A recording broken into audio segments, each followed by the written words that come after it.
Hi, I'm Ernest Fred Johnson. I am Logan's great-great-uncle. I would like to share a short history of my life. My parents were John August Johnson and Sophia Andersdotter.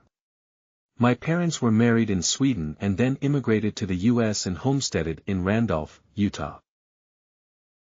I was the third of 9 children. My father was a rancher and raised cattle. We lived in a little log home. I was very good with my rifle.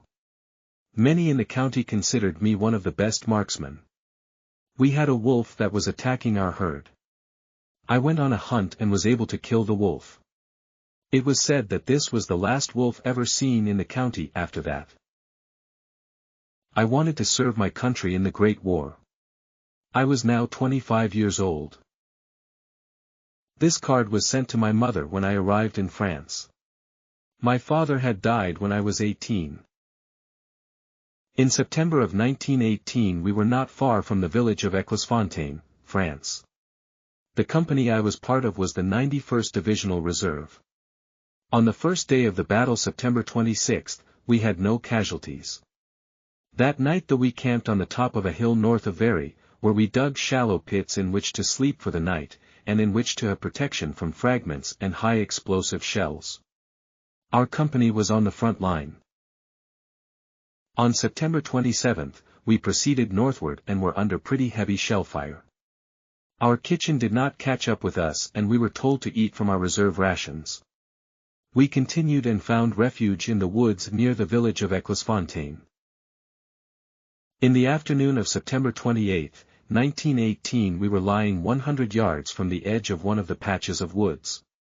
We began to cross an open space that was sprinkled with shell holes. I jumped into one of these shell holes. We heard shells coming and lay flat. My friend, Irving Week, tossed a clod of dirt my way to attract my attention.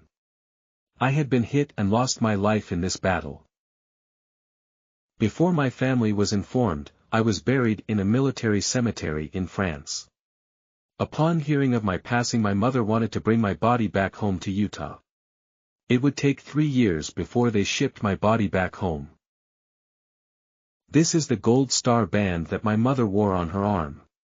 She also hung a gold star in our home window for years. My little town of Randolph was devastated. They honored me and 7 others who lost their lives by erecting a monument in front of the rich county courthouse. Every year my family still remembers me on Memorial Day by visiting my grave.